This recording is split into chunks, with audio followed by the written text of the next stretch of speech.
What's up, everyone? I'm back. Welcome to week one. Welcome to my new room. I know you can't really see it that much, but check out the chair. Yeah, you're digging the chair. That's fine. Um, I happy to be back. Sorry I didn't make anything. Like I said, I was moving. Pretty busy with that, and but it's week one, and here we are, cutting right to the chase. Starting the season against the Colts and the Patriots. Big deal, right? Just the two teams that went to the AFC Championship last year. But, it might be a good measuring stick right away. We can see just exactly how improved our Buffalo Bills really are. Obviously, the big news would be that Tyrod Taylor is now the starting quarterback. And personally, I think he earned the job throughout training camp and the preseason. I know that there are EJ defenders out there. There are Matt Castle defenders out there. I love EJ Manuel personally. I do think that he earned a roster spot. He was very good. He made some of the best throws I've ever seen him make in the preseason. That said, I can't justify playing him over Tyrod Taylor. I just think Tyrod was consistent throughout camp. He didn't really have too many poor days. EJ had a couple of those. And Castle, you just know what he is. And I think that's why there are people who want Castle to run the team because they feel like that's what we need.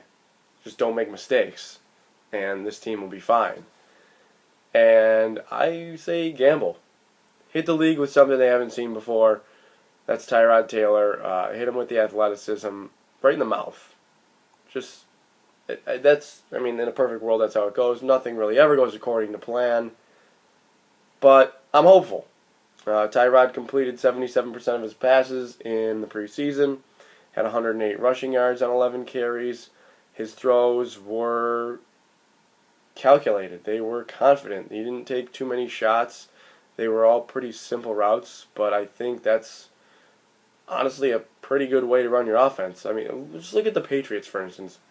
Dudes, and I've said this before on these videos, they've been running the same plays for 15 years, minus the couple years they had Randy Moss. They've been running the same plays.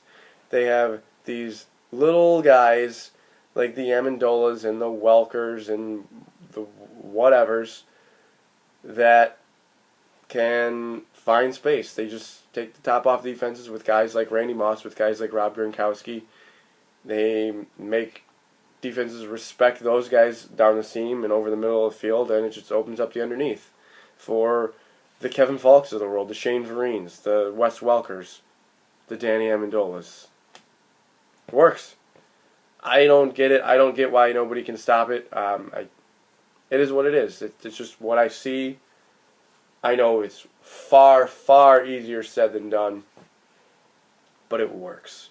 And if the Bills can do something similar, it's a copycat league, right? I don't see why they can't be successful. I think they have better players all around than the Patriots do, except at quarterback. Obviously. Where were we? Tyrod Taylor. I'm curious to see what he does against a team with a game plan, against a team that might attack him, blitz him. A good team, nonetheless, in the Indianapolis Colts. I'm slightly concerned about his lack of reps with Sammy and Woods and Harvin, but ideally that should only make him better. I know they didn't play too much together in the preseason, but I think that, like I said, it'll make Tyrod better. I know that there's timing and throwing to spots and stuff with receivers that takes time, and that you might see some of that or lack thereof on Sunday, but these are pretty good players that we're talking about, Woods, Harvin, and especially Watkins. So, they're veterans. It's not like Tyrod Taylor. It's not like you're throwing some rookie in there. Tyrod Taylor's been in the league for 4 years on a Super Bowl winning team. Tyrod Taylor, this isn't his first rodeo. So, we'll get into the matchups in a second. We'll just talk about the Colts first, I suppose. They're coming off, obviously, a deep playoff run, as I mentioned. The AFC Championship game, they were clobbered by New England, but they did win at Denver to get to that game. And it just appears as if, much like Peyton Manning, Bill Belichick is just going to own the Indianapolis Colts quarterback no matter what. It appears that way, at least. The Colts did make some offseason additions. They got Andre Johnson, they got Frank Gore, they got Trent Cole. I don't know if the lack of a running game necessarily hurt them last year because they had Boom Herron. They really didn't have much of a running game. They have Vic Ballard back this year. He's missed much of the last 2 seasons, if not all of the last 2 seasons, with injury. He might not play on Sunday. I guess he's not practicing, but which would leave them with 2 rookies behind Frank Gore. So you'll see a lot of Frank Gore. I just don't know if that's necessarily a problem for them because they have Andrew Luck. They upgraded Reggie Wayne with Andre Johnson. Andre Johnson still has it, guys. I mean, he hasn't lost a step, I don't think. Maybe in terms of speed, but he is still just as physical and can get open and great player. T.Y. Hilton's still there. Dante Moncrief can take the top off a defense at any time. Got to keep him in front of you. I don't know what to expect out of Philip Dorsett, the rookie. But, there's going to be players that the Colts don't know what to expect from the Bills either. So, do we have the advantage of playing the Colts early on in the season? That's a realistic question. The Colts tend to hit their stride, mid-season. They started 0-2 last year. They finished 11-5. Luck has lost 2 of 3 Week 1 games in his career. Is there an advantage to playing them right away? And they don't really know what you are, like I said. Yeah, I would say so. You have more footage on Andrew Luck and the Colts offense than they do on the Bills offense with Greg Roman and Tyrod Taylor and LaShawn McCoy and Percy Harvin. They don't really know much of what you're going to run. I think Greg Roman does a good job keeping the defense guessing as much as Rex keeps offenses guessing. I think that they're a perfect match for each other, in my opinion. But the Colts offense, nevertheless, rides and dies with Andrew Luck. Like I said, I'm not sure about the running game, if it even matters. Don't get me wrong; it'll be effective for them. If they can be more effective on the ground, they should be more effective. But ultimately, they handed Andrew Luck last year in what is now a passing league, and has been for a couple of years. Look at the Patriots. Did they run the ball in the Super Bowl, and they won it? Granted, the Seahawks could have won it if they just ran it, but Patriots won the Super Bowl barely running the football. And when you have a quarterback like Tom Brady or even Andrew Luck, I think that you're capable of doing that. You could probably throw on every play and still win a game. And Andrew Luck is a total stud. He makes perfect reads. He can make any throw into any coverage at any time. It sounds obvious. The Bills have to create pressure. Keep him throwing on the run. He can even do that. I really don't know what his weaknesses are. I have no idea. Like I said, in creating pressure might not even be that effective. The Bills just have to be mistake-free on the back end of the defense. Obviously, in the secondary, linebackers, the 2 can't be biting on play action. That might be where Frank Gore helps them more often. His teams might actually respect play action. Gilmore, Darby have to be up to the task. Gilmore, I think, will be. I don't know where they're going to put him. I would imagine they'll put him on Andre Johnson, and they wouldn't throw Darby on Johnson because that seems like you're asking for trouble. But throwing Darby on Hilton might be asking for trouble as well. Darby is an interesting case because you saw the good and the bad. He possesses the footwork and the speed to run with anybody, and that's the hard part. You get the hard part out of the way. That's what I would look for in a cornerback is man-to-man coverage. You can teach people to play zone and to keep their head up and to be aware, sort of. You can't really teach people speed and necessarily the footwork to stay with somebody. Darby's problem is he just doesn't turn his head and play the ball. He did against the Browns on the one interception. The one was deflected. The other one, good job. He was in position. He had his head facing the quarterback. He picked it off. It's it's tough. I don't know what to expect from him. But just don't overreact to the flags that were thrown on him in preseason, because that happens every year. The refs throw a ton of flags for pass interference because they want to discourage the contact, and then when the season comes along, they're a little bit more lenient. That'll happen. So expect the Colts to expose that matchup, whoever Darby is covering, and they have the players to do it, obviously, with Johnson, Hilton, even Moncrief, and probably Dorsett.